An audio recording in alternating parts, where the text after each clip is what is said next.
তো আজকে ভাবছি রেস্টুরেন্টে খাবো, কারণ কারণ আগের দিন আমি রুমে খেয়েছিলাম। আজকে আপনাদেরকে রেস্টুরেন্টটা দেখাই, অর্থাৎ হোটেল রাজদূত, যেটা ট্যুর পিকার্সের তরফ থেকে রাখা হয় প্রত্যেকটা কাস্টমারকে বা গেস্টকে।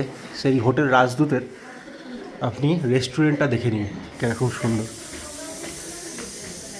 এই হচ্ছে ওভারঅল রেস্টুরেন্ট, এখন কত সুন্দর। এখানে কিছু মানুষজন খাওয়া দাওয়াও করছেন, আর এখানে বুফে সিস্টেমও আছে বা এখান থেকে খাবার দেওয়া হয়। তো ট্যুর পিকার্সের তরফ থেকেই কিছু মানুষজন ওনাদের তরফ থেকেই এসেছেন, তো কিছু জিজ্ঞাসা করিনি যে কেমন লাগছে। দাদা, আপনাদের কেমন লাগছে ঘুরে? আমি তো বিশ্বজ্যোতিকে বলে দিয়েছি, আচ্ছা ফোন করেই বলেছি। আচ্ছা। শিলিগুড়িতে রয়েছে এখন। হ্যাঁ হ্যাঁ, শিলিগুড়িতে রয়েছে। আমি বলেছি যে একদম সুন্দর ঘর, গাড়ি, ড্রাইভার, খাওয়া দাওয়া একদম পারফেক্ট।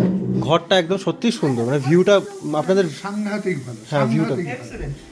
আর আগের বারেও আমি কাশ্মীর ট্যুর করেছিলাম অন্য একটা এজেন্সির সঙ্গে, হ্যাঁ কিন্তু একেবারেই ভালো হয়নি বলে আমি খোঁজ খবর করছিলাম। যাই হোক, হ্যাঁ একদম ফার্স্ট ক্লাস। এখনো পর্যন্ত কোনো মানে অবজেকশন বা কমপ্লেন করার মতো কিছু নেই। আচ্ছা, আর খাওয়া দাওয়া এখানের? একদম হ্যাঁ, আর আর এই হোটেল রাজদূতের স্টাফদের বিহেভিয়ার ও একদম মানে বলার অপেক্ষাই রাখে না। মানে বলার সাথে সাথে হাজির, এবং সেটা রিড্রেস করা কোনো ইস্যু থাকলে একদম। খুবই ভালো লাগলো। আপনারা এরপরে কোথায় যাবেন? মানালি? এরপরে কাসল যাবো, তারপর কাসল? মানালি। আচ্ছা, আমরাও কালকে কাসল যাচ্ছি, আমরাও দুদিন ছিলাম, আচ্ছা, তারপরে কালকে কাসল যাব, তারপর মানালি যাব। মানালিতে 22-23 তারিখ বরফ পড়তে পারে, তো আমাদের ভাগ্য ভালো থাকলে বরফ। আর ট্যুর পিকার্সের ওখানেরও রুম খুব ভালো, ওখানের ব্যবস্থাপনা হ্যাঁ খুবই আমাদের ভালো। ওই সাবাইনে দিয়েছে। হ্যাঁ হ্যাঁ আচ্ছা, ওটা একদম মেলের কাছেই।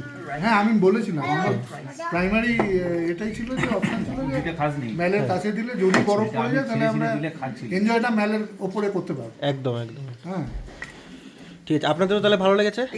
হুম, ঠিক আছে ঠিক আছে, থ্যাংক ইউ। দাদা, আপনাদের কেমন লাগলো খাওয়া দাওয়া বা রুম ট্যুর পিকার? সুপার, আচ্ছা ভালো লাগলো। আচ্ছা মানে রুম সার্ভিস ভেরি গুড।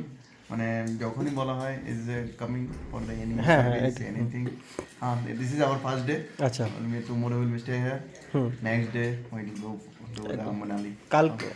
কালকেও কি এখানে থাকবেন সিমলাতেই? আচ্ছা আচ্ছা, ঠিক আছে।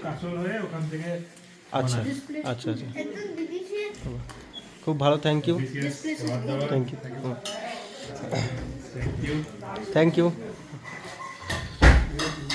তো আপনারা দেখলেন যে আমি কিছু ট্যুর পিকার্সের কিছু মানে যারা গেস্ট এসেছেন তাদের সাথে কথা বললাম। প্রত্যেকে কিন্তু যথেষ্ট মানে খুশি, মানে কিছুজন 2 দিন আসেন, কিছুজন 3 দিন আসেন। মানে সত্যি ট্যুর পিকার্সের সাথে যারা আসবেন, আমি একটা কথাই বলবো, আপনারা এসে দেখুন। আমি বলছি বলে আসতে হবে না, আপনারা একদম গেস্টদের থেকে রিভিউটা শুনে নিলেন। এখানে খাওয়া দাওয়া, থাকা, রুম এবং যে যে হোটেলে রাখছে সেই হোটেলের প্রত্যেকটা স্টাফের, ম্যানেজারের ব্যবহার খুবই ভালো, আমার তো খুবই ভালো লেগেছে।